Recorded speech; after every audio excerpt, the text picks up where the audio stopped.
Hey everyone, it's me, your Kaguya-Nikki, and today I want to show you in this short video everything you need to know if you are interested in the Final Fantasy III Pixel Remaster speedrun. Well, except maps, because that would take too long. So let's go. The Pixel Remaster version of Final Fantasy III, being for PC, is the most accessible speedrun of the game. Also, coming with a quick save option that allows us to save in the menu at any point, as well as the autosave that saves at every screen transition, allows for a very solid speedrun experience in which runs can basically never die.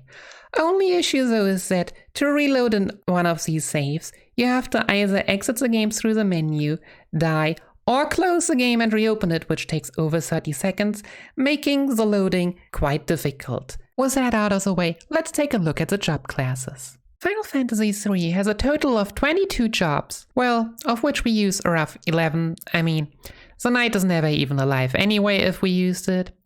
The Onion Knight is also only there in the first dungeon really when we don't have an option. And the monk is also only there in the first dungeon, leaving us with a total of 8 jobs that we'll use throughout the run. Let's look at the group of classes that we'll use during the first part of the run, the mages. Mages use powerful black magic, abusing elemental weaknesses to grind along the way until getting to Salamander.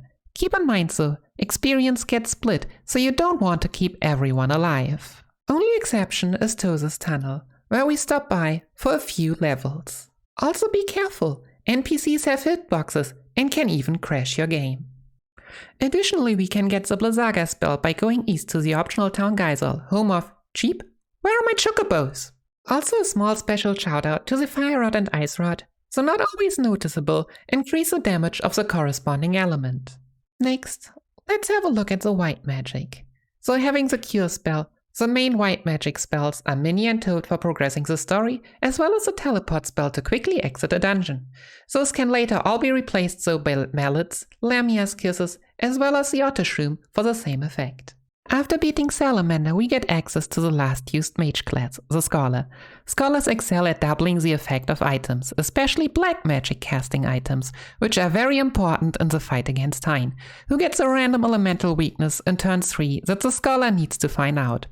Also, always be on the lookout for drops during the run. Like in this example, we got the Arctic Wind and the Heavenly Wrath, which are 2 items that cast the tier 3 gas spells instead of the tier 2 Wrath spells that we can get from items picked up during the run.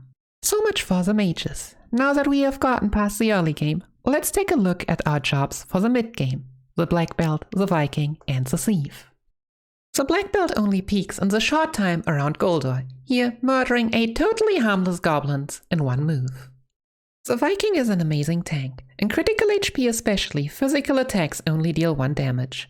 On top of that, the Viking has amazing HP growth on level ups, and being able to equip the Saurian Hammer allows the Viking to use Sundara in battle to handle the early parts of the mid-game grind. And last of the 3 we have the Thief.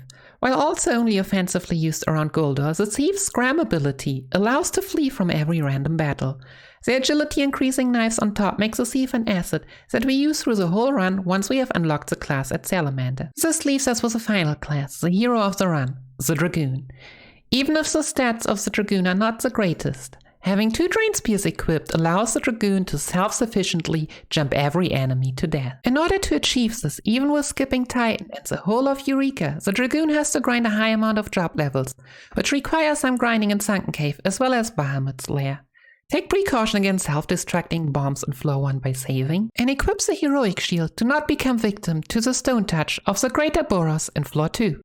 Now that we've talked about the Dragoon, we have talked about all the jobs, but I want to give a shout out to the true goat of the run, the statue. While not a real job, petrified characters have very important abilities in the Pixel Remaster versions that help the run tremendously. Because in these games, they are not only unable to act, they also gain experience and can get targeted, but are completely immune to any kind of attacks, turning them into the best tanks imaginable. This way, they are the indispensable backbone of our Dragoon. Now that you know everything about the run, I want to quickly talk about the font you have seen throughout this video. This font is a Japanese font on the English version, which is a massive visual improvement compared to the tiny English font. Currently, this is not allowed on the speedrun.com leaderboard, but since this rule was made against and not for the community, its value is more than questionable and far from set in stone. If you want to aim for the fastest time possible, you would have to run the game in Japanese anyway. Now you know everything you need to know about the Final Fantasy III Pixel Remaster speedrun. If you liked this video, don't forget to like, subscribe, or comment down below. Since this is my first video, I'd be more than happy for some feedback. See you all, your Kaguya Nikki.